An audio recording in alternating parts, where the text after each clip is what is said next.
Hai hai hai, apa kabar semuanya? Selamat datang di Jadi China. Jadi vlog hari ini masih tentang kontrol kehamilan aku di China. Karena ternyata prosesnya untuk kontrol di sini itu banyak banget tahapannya ya. Jadi seperti apa tahapannya dan kenapa aku nggak begitu senang dengan pelayanan di sini, ikutin aku terus yuk.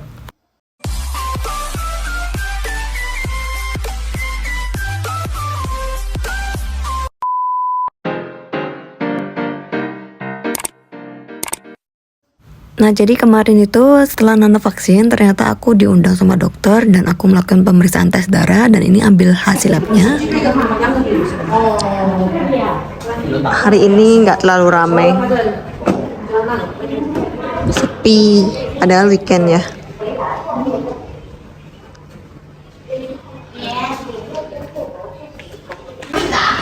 Ini mau nanya sama dokter atau sini.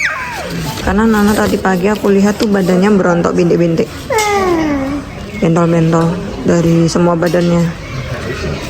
Habis divaksin panas, terus hari ini aku nggak tahu keluar kapan. Kalau malam aku habis mandi tuh jarang lihat. Jadi mau tanya.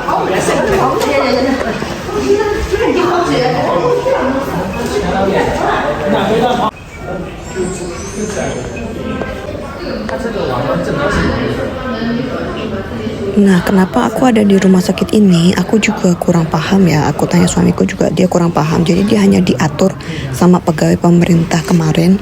Katanya harus lapor ke klinik sini. Jadi kayak mungkin tuh kalau di Indonesia itu kayak kita harus ke puskesmas buat dapetin buku KIA atau buku PINK. Jadi kayak pemerintah tuh juga punya data sistem yang kita harus dilaporkan kayak gitu. Jadi kemarin sudah periksa, di sini periksa ulang. Jadi nanti aku dapat 2 buku di situ dan cukup menguras uang ya, karena di sini itu juga harus ngeluarin uang juga untuk pemeriksaan. Tapi beberapa ada yang gratis kalau yang di rumah sakit ini. Dan kemarin juga pemeriksaan sama dokter di sini dan dibandingin hasilnya yang sebelumnya di rumah sakit dan sekarang itu hasilnya semakin turun untuk hasil tesnya ya. 因为娜娜她说在哭，我现在下班我很多工作我也很烦。娜娜，因为娜娜很着急，你知道吗？ Nah, akhirnya aku dirujuk ke rumah sakit rujukan ibu dan anak pemerintah pusat. Dan kenapa di sini? Jadi hasil lab aku 2 kali lab itu memang hasilnya HB-nya turun banget. Dan beberapa hasil tesnya juga kurang bagus, jadi akan dilaporkan di dokter spesialis di sini. Karena kan sebelumnya aku udah pernah bilang kalau aku tuh badannya kurang nggak enak kalau bagi aku ya. Tapi karena di sini tuh aku nggak pernah dapat vitamin atau obat dari yang bersangkutan di sini. Entah karena aku orang asing, tapi menurut aku mereka tuh sangat membedakan. Aku juga nggak tahu gimana komunikasinya dengan dokter di sini karena juga sudah konsultasi, mereka hanya bilang itu normal, jadi mereka tidak akan memberikan aku obat untuk suplemen aku selama hamil. Jadi menurut aku belum bisa merasakan kenapa adanya perbedaan antara kehamilan di sini dan di tempat aku waktu di Indonesia. Namun untuk pelayanannya berbeda ya dengan rumah sakit sebelumnya. Kalau ini kan khusus ibu dan anak, jadi pelayanannya kita dibantu beberapa staf medik seperti tensi, cek berat badan, kayak gitu. Sebelumnya di beberapa rumah sakit nggak ada sama sekali pemeriksaan tensi atau berat badan, timbangan, bahkan ada yang dilakuin secara manual atau sendiri kalau mau kayak gitu. Jadi setelah 4 kali aku pergi ke rumah sakit, jadi aku mengalami banyak perbedaan dan perbandingan untuk pengalaman aku pemeriksaan kehamilan ya. Menurutku tetap aja aku kayak merasa kurang terlayani karena sama aja, nggak ada hal yang berbeda dari semua keempat rumah sakit yang aku tuju di sini. Karena rata-rata mereka akan bilang hal itu normal, itu biasa aja, udah kamu biasa bertahan aja kayak gitu. Jadi nggak ada support dari mereka yang untuk kita orang yang lemah dalam kandungan itu untuk tetap bersemangat. Jadi malah ya biasa aja sih. Dan juga untuk USG di sini juga nggak pernah bisa dilihat melalui monitor ya. Dan untuk masalah darah aku yang turun, malah dokternya marahin aku, katanya udah kamu tuh makan aja yang banyak kayak gitu. Jadi tetap aku nggak dikasih obat. Dan kemarin aku maksa minta obat atau untuk suplemen tambah darah. Dan akhirnya mau nggak mau mereka mengasihkan aku dan katanya nggak boleh terlalu banyak minum seperti itu. Nah, aku juga sudah cerita tentang pengalaman aku melahirkan sebelumnya dan juga riwayat aku sebelumnya. Dan dokter juga menyarankan ya setiap orang memang berbeda, tapi bagi mereka itu kita harus bertahan, survive, tidak boleh banyak makan minum obat. Padahal aku melihat sebelumnya pasien yang lain pun dikasih resep obat atau vitamin.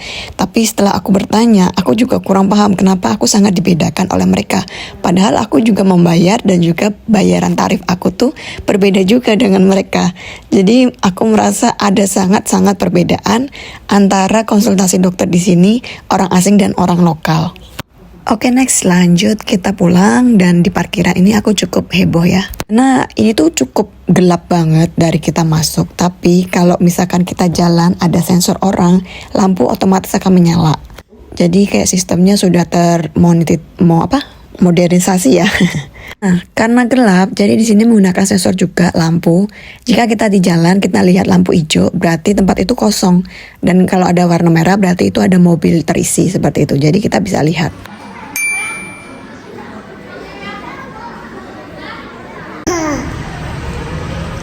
Ini nyari pintu keluar yang paling dekat sama lokasinya. Jadi dilihat dulu daripada aku nanti capek. Ada yang eskalator, ada juga yang enggak. Ini gate 15.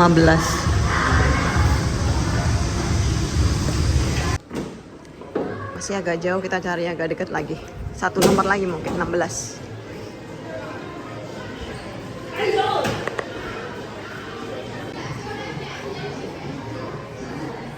Cobain pintu gate 17.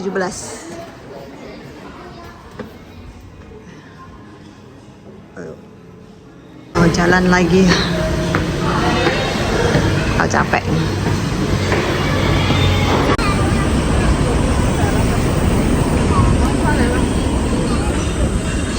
Ini keluarnya kayak gini.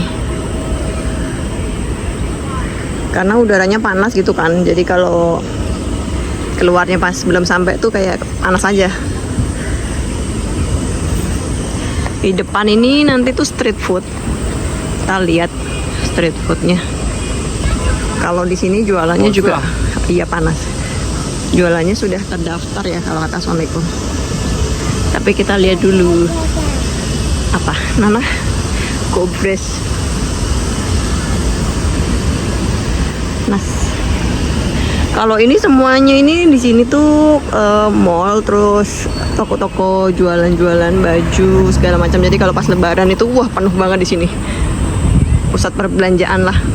Di depannya ada taman.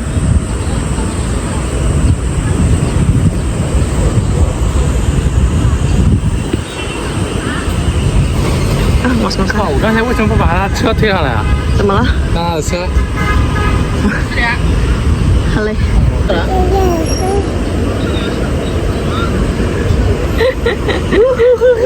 Ini Nana tuh apa tuh? Bird. Bird. Sini juga ada bis. Nah, sebelah sana tuh juga isinya makan-makanan. Dulu waktu aku sayangnya dulu Imlek itu videonya video di TikTok ya. Jadi yang di sebelah sana itu street foodnya, tapi yang toko-toko yang udah ada ruko-rukonya gitu.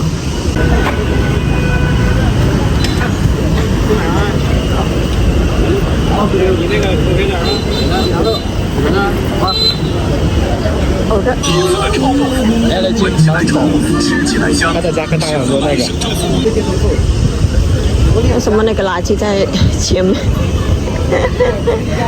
这垃圾每天都打扫很干净的。不是，但是有臭那个。这是那个 stick 豆腐的味道。真的吗？臭豆腐的味道，不是那个垃圾桶的味道。那你让我怎么搞？如果垃圾桶很臭的话，那个是啥烤吗？Yang depan sini ruko-ruko.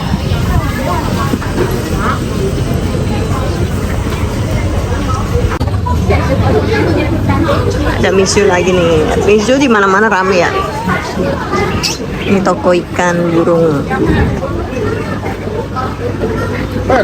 Ya.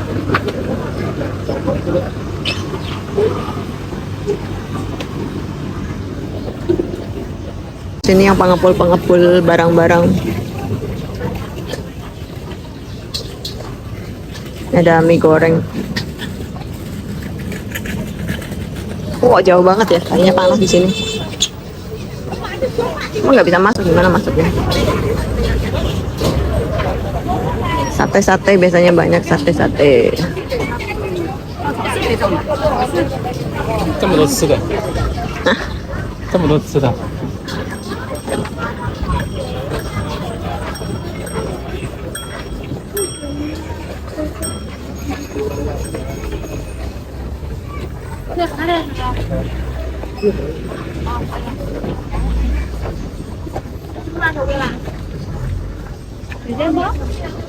没有。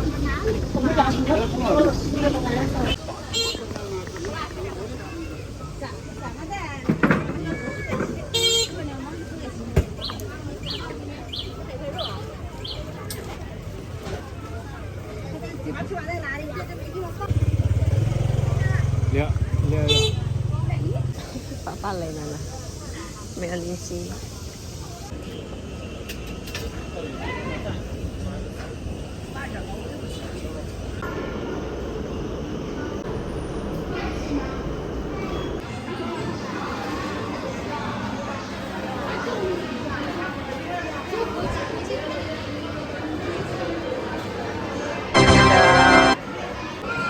Food palace. Kayak food court ya.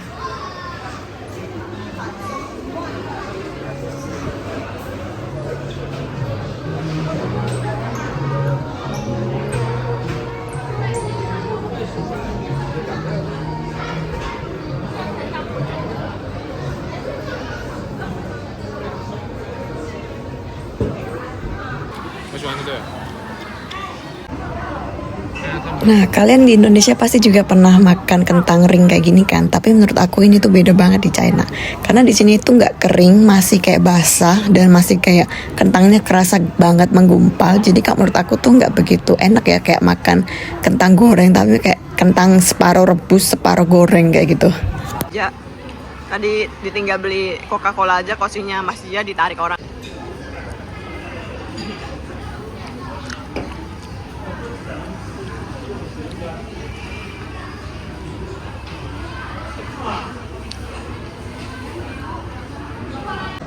Dan kalau di China sendiri tuh nggak ada saus sambal kayak kita ya, jadi adanya saus tomat, dan saus tomat di sini tuh kadang rasanya juga nggak begitu enak kalau menurut aku, beda sama saus tomat pada umumnya. Jadi kalau snack-snack kayak gini tuh menurut aku kurang ya. Ya.